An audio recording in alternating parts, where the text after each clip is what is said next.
Hi, welcome to this RawTherapee tutorial. Thanks to Austin for providing me the sample photographs. I'm just going to quickly edit these pictures how I would normally edit them in RawTherapee and just kind of explain things as I go along. So let's start with the landscape picture here. We double click it to go into the processing tab, or the editor tab. Now I can click in the photograph and move it around. To zoom in, we can scroll the mouse wheel, or we can use the plus and minus buttons right here.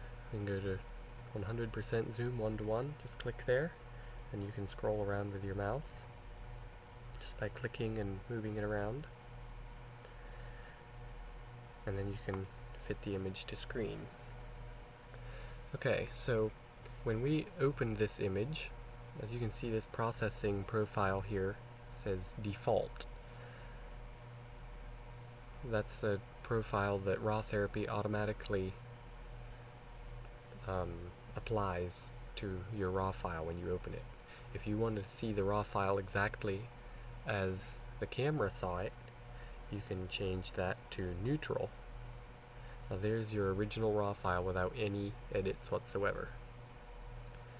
So default is usually a pretty good place to start. As you can see, it added some exposure compensation, some highlight reconstruction, blacks, contrast, etc. So that actually gives us a pretty nice looking image just to start out with. If you look at the histogram, it looks fairly well exposed. This exposure compensation is basically equivalent to raising the ISO speed on your camera. And if you push it up one stop, if you put a 1 in there, that's the equivalent of pushing your ISO up one stop. So for example, if you're at ISO 100 and you switch it to ISO 200, that's the same as putting it up one stop right here. To carry that analogy further, if we put it up 2 stops, that's the equivalent of going from ISO 100 to ISO 400. And obviously that's overexposing the photo. We don't want to go that high. What I like to do if the picture looks kind of underexposed is push the exposure compensation a little bit higher than I normally would, and then use the highlight compression to bring down just the highlights. You want to be careful with the highlight compression, because if you read the Rawpedia for RawTherapee online, they tell you not to go above 100. As you can see, it starts making it look kind of strange. You can get really strange looking results, so you probably don't want to go much above 80 or 90. Of course, it depends on the photo. This photo actually works out pretty well. I'm just going to make that 50 here. Okay, so if we look at our histogram, we've got a good spread. We're not clipping any highlights on either side. In fact, we could actually move up the blacks a little bit. You notice when you move the black slider, you can see the histogram move farther and farther to the left. And you see the little colored blocks here. That means that you are clipping the blue, green, red, and luminosity channels. So all the channels are clipped right now in the black side. We definitely don't want that, and obviously the picture looks pretty bad. So you just want to move it. If there are any real blacks in the picture, then to accurately reproduce that on your computer screen, ideally the blacks in the histogram will just touch this edge. You don't want them to clip it, you just want it to touch the edge or be very close to it. So We can probably make that about 2000, and that brings it right down close to the edge. And you can say the same thing for whites. In RawTherapee, as opposed to Lightroom, we don't have a whites slider. So the simplest way to adjust the whites is to use a tone curve. And I like to use control cage. It gives you very good control over the curves. So with the tone curve, we can adjust the blacks and the whites, and of course anything in between. Just for an example here, I'm going to reset the black slider back to 0, and we'll adjust the whites and blacks just with a tone curve. So this top right corner is the whites, and the bottom left corner is the blacks, and you can see that there in these little graphical representations. So to make the whites whiter, you just click and grab this corner here and move it down. That makes it darker, and you move it up and over, and that makes it brighter. As you can see now, we're clipping the histogram on the white side. We don't want to clip anything here, so we'll back it off. Obviously the clouds would have been pretty close to pure white, so we can, if we bring our histogram right up close to the edge there, that should give us a pretty good representation. And now we can do the same thing for the blacks. Move the black slider over this way, and see again we're clipping all the blacks, so we just want to move it a little tiny bit. Just watch your histogram and don't clip anything. You don't want it to actually touch the very end, unless there's something that's pure black, a lot of pure black in the photo, then it might touch the end. Keep in mind that the histogram that you're seeing here is the histogram of the JPEG or TIFF file that you're exporting. If you want to see the original raw histogram, you click on this. This is the original histogram from the raw file. But when you're editing and watching this histogram is what your JPEG or TIFF or PNG file will look like when you edit it. So you have to keep that in mind. This is not the actual raw histogram.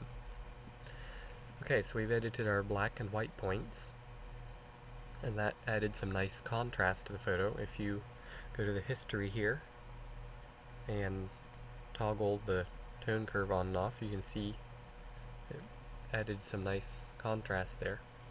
I actually like using this method of blacks, of changing the blacks better than the slider. If you notice here, when we push it kind of far, it's almost like adding saturation with some black in the background. But if we use the black slider, look at the difference. It just gets kind of black and murky, and it kind of removes saturation. And to me that's kind of ugly. So I think actually using the tone curve is a better, at least to me, a more pleasing, a more natural or pleasing way of doing it. It looks better to my eyes. Okay, so I guess that's about all. Oh, I see it added some contrast here. The default will often add some contrast. I very rarely use contrast, as I just showed here. Just by moving the white and black points a bit, you can add some contrast. So I'm going to put that back to 0. And now you notice how that changed the histogram. We can actually edit our black and white points a little more. I basically undid what I just did with the tone curve because I didn't notice that it had added contrast. So you've got to pay attention to what the default profile has done. Okay, so we have exposure compensation, which is about the same as raising the ISO on your camera. We have highlight compression.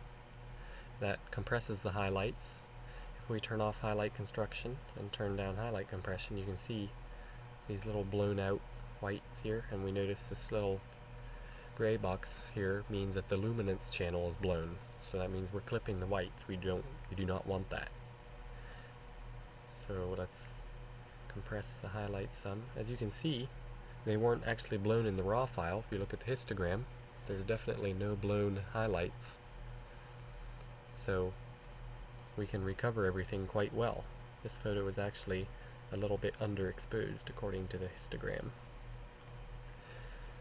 The highlight compression threshold is just like a fine-tuning slider for the highlight compression. You can leave it at the default 33. And the black slider we already went over. Lightness I don't use. It tries to lighten the image without changing the black and white points, which is, it's kind of a strange way to do it. I much prefer using exposure compensation and highlights, or just changing the white point in the tone curve. Then of course you can add saturation here. I very rarely need to add saturation to my photos, so unless there's a specific reason to do so, I wouldn't add much at all. You could maybe add a little bit if you feel it needs it, but beware of making it go too high. That's obviously a little oversaturated. You can really make funny looking photos that way. If anything, maybe 10, 15, but I'm not going to add any in this case. And we've got a whole bunch more options here in the exposure tab, but I very rarely use any of them. I don't even know how they all work. There's a vignette filter. That one's pretty easy to figure out. You just click on the little power button there to activate it or deactivate it, and then you can change settings.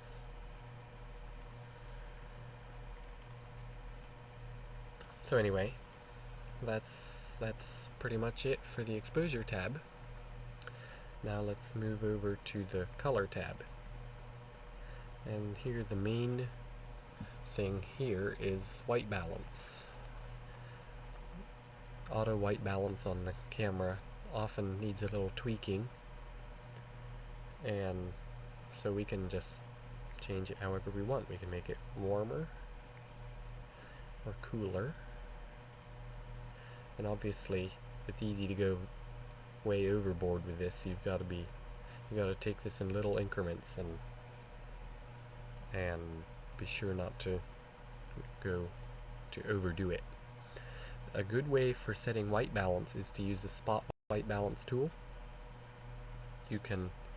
What this does is you have to show it a neutral gray or white part of the scene. So anything with a very light gray or white should be a good candidate for spot white balance. You just click, let's say here, in a nice whitish area, and it changes the white. Well, let's try that again so we can see. We click on the spot white balance tool, and then we click in a bright area of a neutral. It has to be a neutral. Obviously, if you click in the blue, it's going to mess it up. It needs to be a neutral area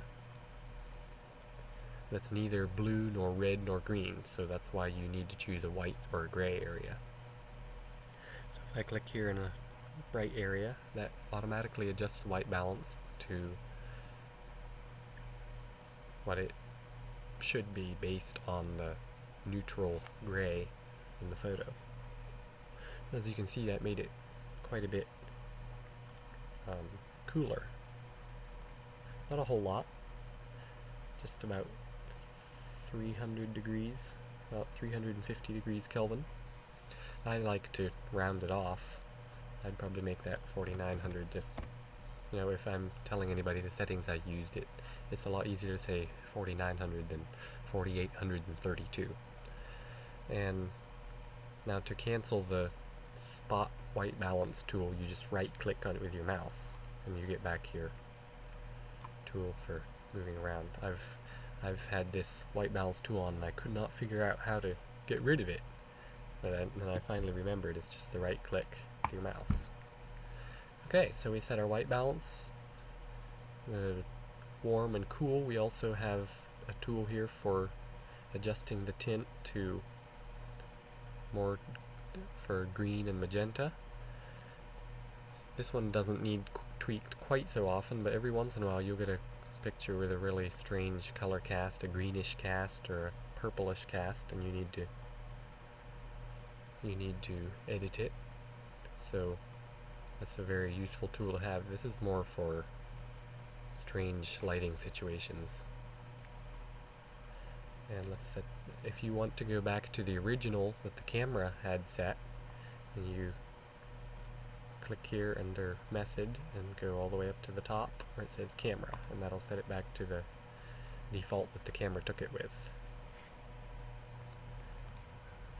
We set our white balance here. And this blue-red equalizer you shouldn't ever have to touch. As you can see in the tooltip, it's for strange, very, very strange shooting conditions, like underwater or with colored LEDs or something, so you shouldn't have to worry about that. And we've got tons and tons of other tools here. We have vibrance. In my opinion, this might be a better way to add a little saturation if you need it. You can protect skin tones if there's a person in the picture, like a portrait, then you can enable that, and it'll try to keep from adding saturation to skin tones, making them look strange. And so you can push that up, and as you can see, this one can go way overboard too.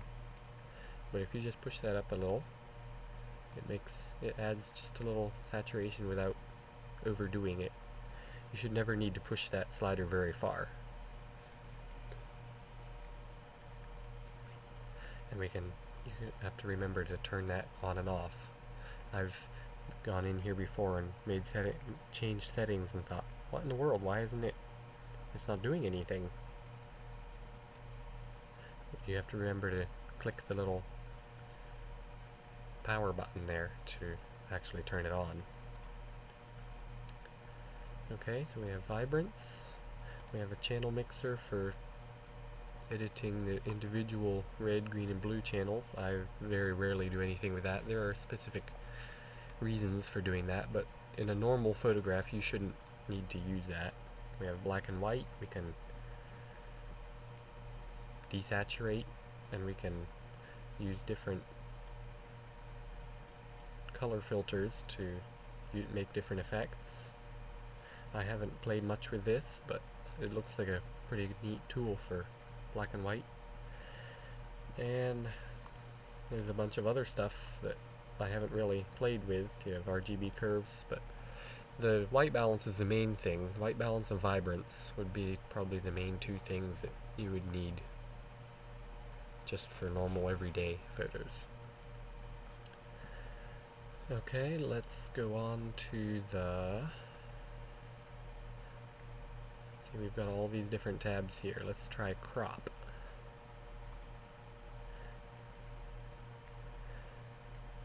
We can crop our photo to however we want it.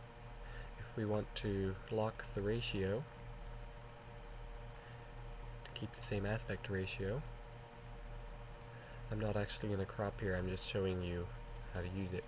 One thing I don't like about RawTherapee and the crop tool is that you can't apply a crop. It's never actually applied until you export the JPEG. So you always have this crop overlay.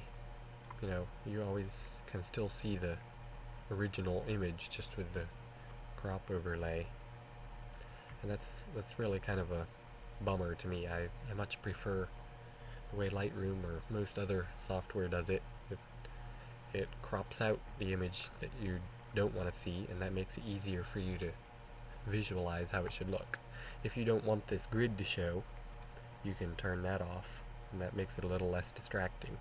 And you can use this fit crop to screen button, and that'll center the crop there. Alright, So I don't really actually want to crop it any, so I'll just turn off that crop tool using the button there. And lastly, let's go to the Sharpening tab, the Detail tab. Now one important thing to remember, you see this little 1-to-1 thingy here. That means that the effects of the sharpening are not visible unless you zoom in to 1-to-1 using this button here or scrolling with your mouse. So if you add a bunch of sharpening,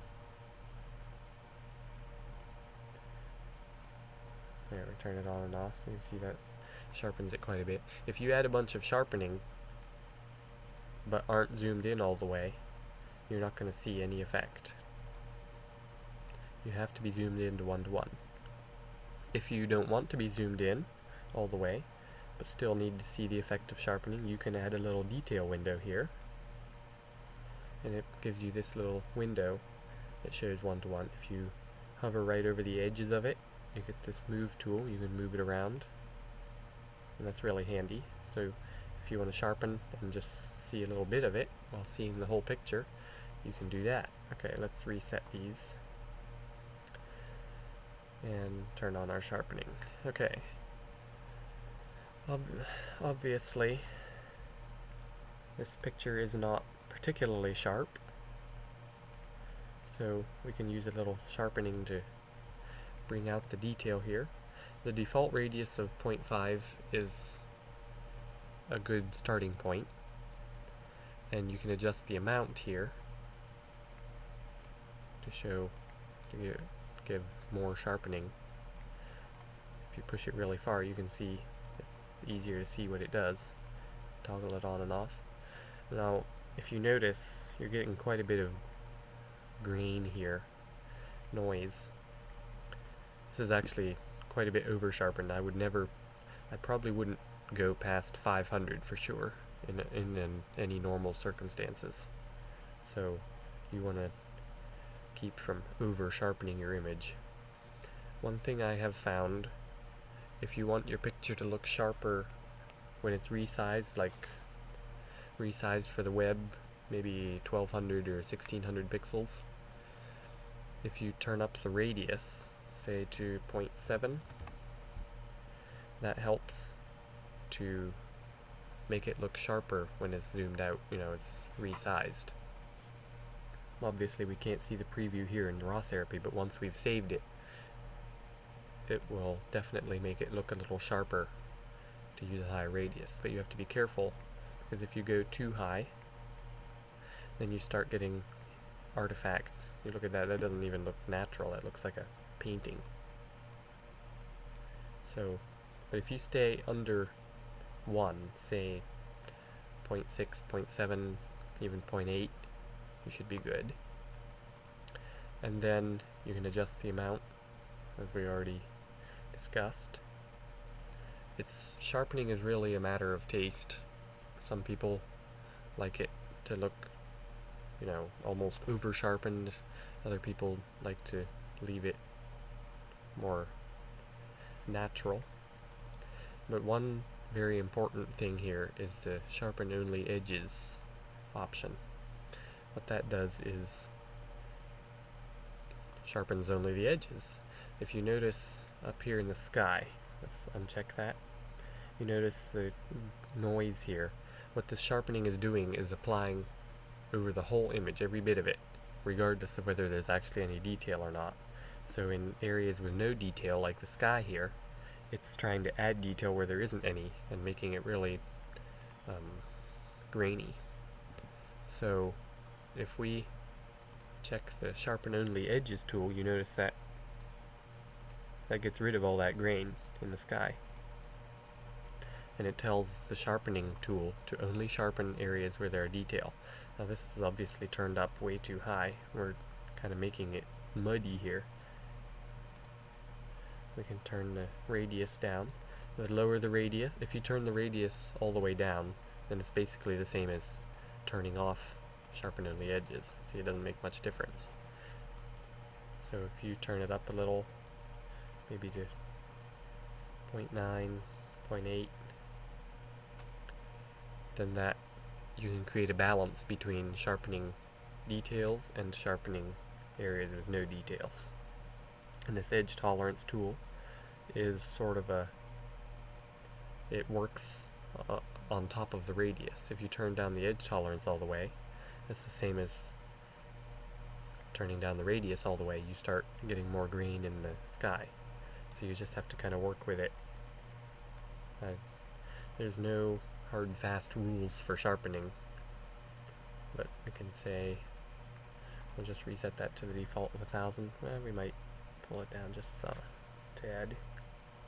Okay, so now if we turn on and off the sharpening, you can see that that sharpened it up quite nicely.